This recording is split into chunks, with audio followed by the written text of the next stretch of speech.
I built a box joint jig that was made to be used on a router table. I did it out of basically scrap plywood and some scrap hardwood. I made a plywood block and then a bunch of 3/4 by 3/4 inch strips for my fingers, glued them all together, put handles on it so that it was easily gripped and slid around on top of the router table. You can see how it was built here with a bunch of strips. I think it's 5 stacks of 1/2-inch plywood. I put a side on it so you could register the boards and a couple of handles, and that's what I got.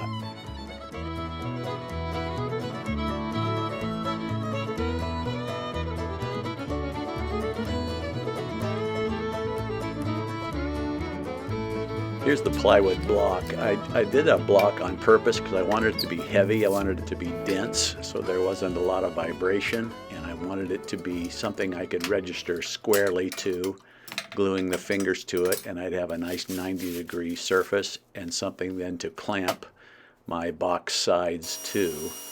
I had to square up the edges, and that was fairly easy on the table saw, just running it through a couple of times to get me some 90-degree flat surfaces on it. I did also later end cuts on a miter box. Then here's some scrapped hardwood I had around. This stuff was about 5/4 inches thick. I wanted to end up with 3/4 inch fingers, and so I ran them through the table saw, first cutting them, well, both times cutting them at 3/4 of an inch. I just ran randomly a bunch of strips through. I marked one side with a pencil so that I would, because they're gonna be 5/4 by 3/4 after this first rip, and I wanted to make sure I ended up with a 3/4 by 3/4. So once I'd made all these first rips, then I just tipped the pieces with the pencil marks to the left or right against the fence, and I was able to get 3/4 by 3/4 strips. I cut a zillion of these. I had, a couple of pieces of scrap 5/4 wood, and so I just ran them off on the saw randomly, producing a whole bunch of, at first, like I say, 5/4 by 3/4 strips. Then I rotated each piece 90 degrees and ripped it again so that I had 3/4 by 3/4. I ended up with very consistent pieces. I checked them a few times with my caliper, and I got decent cuts, so that if you just lay these side by side, you get a 3/4 inch finger and a 3/4 inch gap, and it's going to give you 3/4 inch by 3/4 inch box joint. If I'm using 3/4 inch material, the box joints will look like squares, and that's kind of what I was after. I have an idea of making a box out of pine. You'll see later when I do a test cut on the pine. This piece of pine I used because it was the only thing I had around, was pretty ratty, pretty dry. I didn't bother putting a piece of tape on it, which I should have done, so I get some fairly ragged edges, but at least it was a test of the registration of the jig, and it proved to be pretty much right on the money. So I just put a stop on my sled here so that I could cut all these pieces of wood the same length, and then once I had that done, I used double-sided tape. I taped a couple of pieces of wood down to my bench parallel with each other, and then simply glued the about 3-inch overlap of these fingers. I put glue on the 3-inch overlap part. I was able to glue the whole thing at once. This jig is actually 13 inches long. I wanted to be able to do a 1x12, which is 11.5 inches. So I just went for 13 inches, based completely on the fact that that's the scrap plywood I had.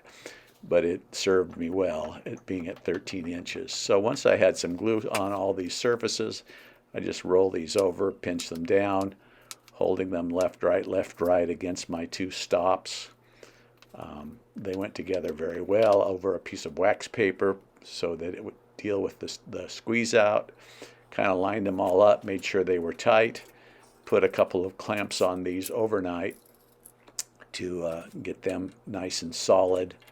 The next day when I pulled the clamps off, I used a scraper to deal with any squeeze out. I rubbed most of the squeeze out off with my fingers, but I used a scraper the next day to get a nice level surface on the bottom where it was going to ride on my router table, and on the top where it was going to come up against that plywood block that I made. I wanted everything square and secure, and it worked out very well, just gluing these up on a table with a couple of stops. Once I had that finger piece done, I just glued it to the block. Here that is, gluing it to the block, squaring up the edges, and then I wanted to build a couple of handles.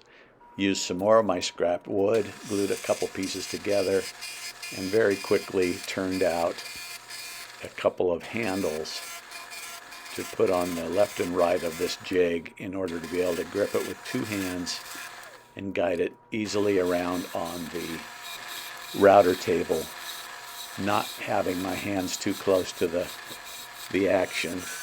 I always feel like a nice stout grip is a good thing to have on something like this that you're guiding around on a router table. You want that ability to move it carefully and move it accurately, but have your hands way out of harm's way. So I really quickly, very quickly, just turn this thing down into a round. I end up making two handles out of one piece. These are just going to be like bottom to bottom, these two handles, as I finish it off. This was maple that I had some scrap of, and it turned quickly and easily. I just wanted them round and comfortable in the hand, a good gripping surface, a good stout base on them so they would lay flat and square with the router jig.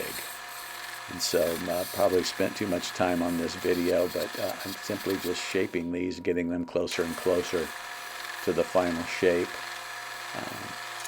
I put a couple of grooves in them and burned some lines in them just for decoration, nothing else to do.